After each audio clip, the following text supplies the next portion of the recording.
के बखीर सास के बनाए कचौड़ी हो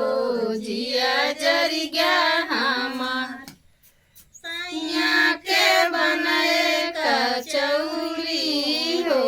जिया जरी गया हमार सासु हाई पूरी ननद घाय बखीर सैया के कचराई कचौड़ी हो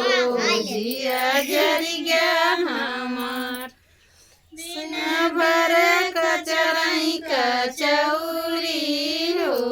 जिया जरी गया हमार सास लया हेला ननद के पठान सैया के ले गया परोसिनी हो जिया जरी गया हमार सैया के ले गई पर